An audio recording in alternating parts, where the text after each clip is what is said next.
Não posso deixar de dizer algo sobre toda essa coisa do coronavírus. Em 1918, após a maior pandemia, a pandemia de gripe espanhola,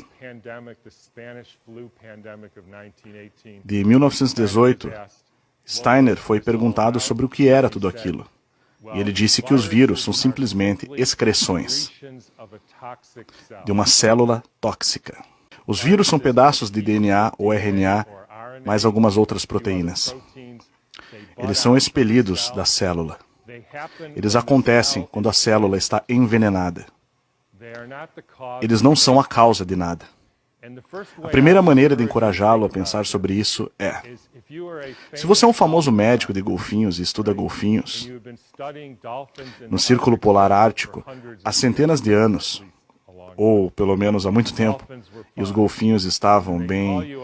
E então alguém chama você: Fred, muitos golfinhos estão morrendo no Círculo Polar Ártico. Você pode vir investigar isso? E você tem uma pergunta a fazer. Então, levantem as mãos.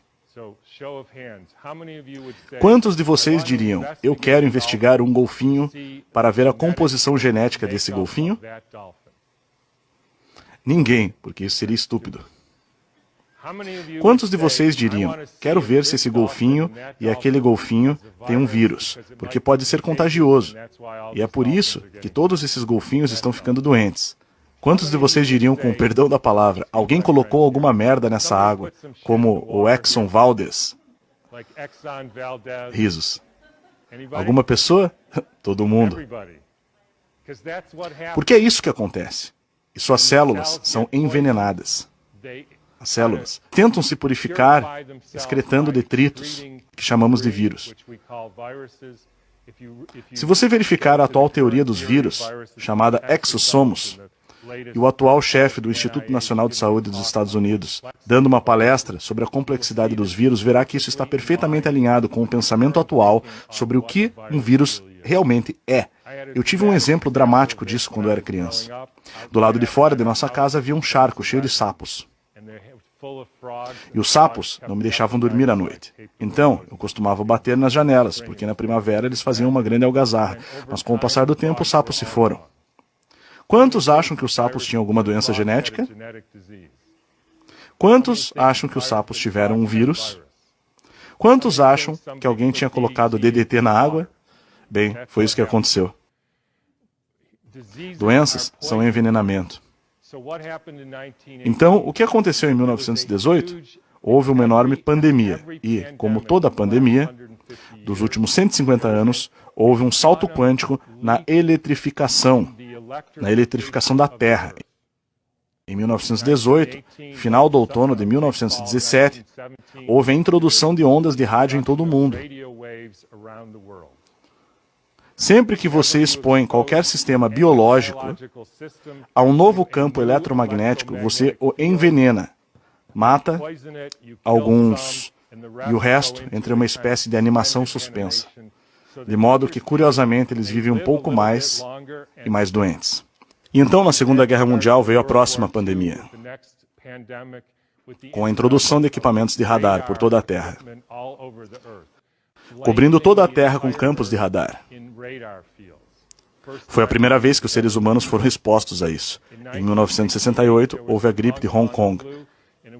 E foi a primeira vez. A Terra tem uma camada protetora, o cinturão de Van Allen. Esse cinturão integra essencialmente os campos cósmicos do Sol, da Terra, da Lua, Júpiter, etc. E distribui tudo isso aos seres vivos na Terra. E nós colocamos satélites que estavam emitindo frequências radioativas para dentro do cinturão de Van Allen. E em 6 meses tivemos uma nova pandemia viral. Por que viral? Como os indivíduos são envenenados, eles excretam toxinas que se parecem com vírus, e as pessoas acham que é uma epidemia da gripe. Na epidemia de 1918, o Departamento de Saúde de Boston decidiu a contagiosidade daquilo, e acreditem ou não, tomaram centenas de pessoas com a gripe, sugaram o muco do nariz delas e injetaram em pessoas saudáveis que não estavam com a gripe. E nunca conseguiram deixar a outra pessoa doente. Fizeram isso repetidamente e não foram capazes de demonstrar o contágio. Eles até fizeram aquilo com cavalos, que aparentemente pegaram a gripe espanhola, colocaram bolsas nas suas cabeças e quando os cavalos espirravam na bolsa, colocavam a bolsa em outro cavalo saudável. E nenhum cavalo saudável ficou doente. Você pode ler isso em um livro chamado The Invisible Rainbow, ou Arco-Íris Invisível, que narra todas as etapas de eletrificação da Terra. E como dentro de 6 meses havia uma nova pandemia de gripe em todo o mundo. E quando você ouve as explicações normais, como aquilo foi do Kansas à África do Sul em 2 semanas, e o mundo inteiro teve os sintomas ao mesmo tempo, apesar do transporte em 1918 ser feito a cavalo e por barcos, não há explicação. Eles apenas dizem que não sabem como aquilo aconteceu. Mas quando você pensa sobre isso, com essas ondas de rádio e outras frequências que alguns de vocês têm no bolso e no pulso, vocês podem enviar um sinal para o Japão e ele chega instantaneamente. Portanto, qualquer um de vocês que não acredita que existe um campo eletromagnético que se comunica globalmente em segundos simplesmente não está prestando atenção a isso. E eu vou terminar apenas assinalando que houve um dramático salto quântico nos últimos 6 meses na eletrificação da Terra. E tenho certeza que muitos de vocês sabem o que é isso. Isso se chama 5G. Agora eles têm 20 mil satélites emissores de radiação, com uma coisa emissora de radiação no seu bolso, no seu pulso. Celular, no caso, que você usa o tempo todo. Isso não é compatível com a saúde, lamento dizer isso. Não é compatível com a saúde. Esse é um dispositivo de desestruturação da água. E para qualquer um de vocês que disser, sim, bem, não somos seres elétricos, somos seres físicos, matéria física. Bom, então nem façam um eletrocardiograma, um eletroencefalograma ou um teste de condução nervosa. Porque nós somos seres elétricos. E os produtos químicos são apenas o subproduto desses impulsos elétricos. E eu vou terminar com isso.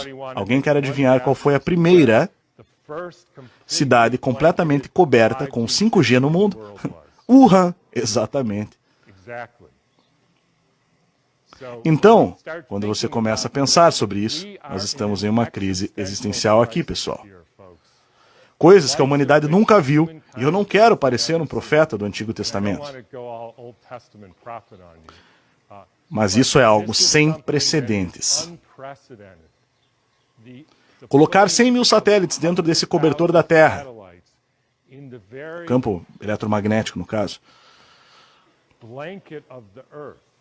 E, a propósito, isso está realmente conectado à questão da vacina.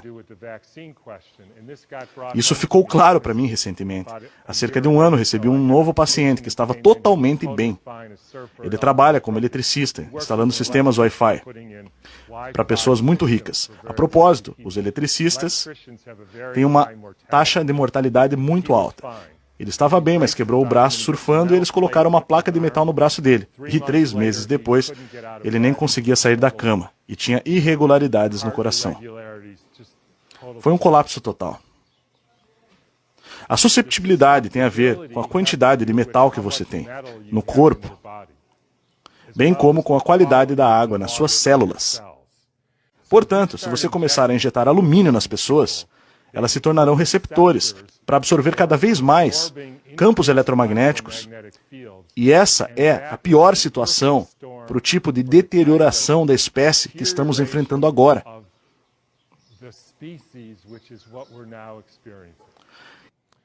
E vou terminar com mais uma coisa, que é uma citação de Rudolf Steiner. E, a propósito, isso foi por volta de 1917. Então foi numa época diferente.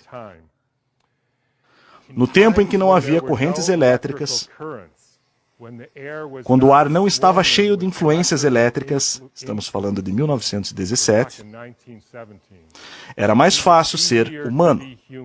Por essa razão, para ser absolutamente humano hoje, é necessário gastar capacidades espirituais muito mais fortes do que era necessário há um século. Então, eu deixo vocês dizendo para fazerem o mesmo, para aumentar suas capacidades espirituais, porque é realmente muito difícil ser um humano hoje em dia.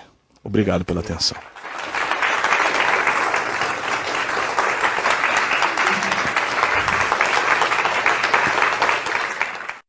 Dr. Thomas Cowan é doutor em medicina. Foi residente em clínica médica no Johnson City Hospital, em Nova York. Posteriormente, montou uma clínica em Peterborough, em New Hampshire. Se mudou para São Francisco em 2003. Atuou como vice-presidente na Associação de Médicos para a Medicina Antroposófica e é membro do conselho fundador da Weston A. Price Foundation. Durante sua carreira, ele estudou e escreveu sobre muitos assuntos na medicina. É autor de 3 livros publicados por Chelsea Green: Câncer e a Nova Biologia das Águas, Vacinas, Autoimunidade e a Natureza Mutável das Doenças da Infância e Coração Humano, Coração Cósmico. Ele é autor principal de Fourfold Path to Healing, publicado em 2004 pela New Trend Publicações. Ele atualmente pratica medicina em São Francisco, onde reside com sua esposa. Tem 3 filhos crescidos e 6 netos.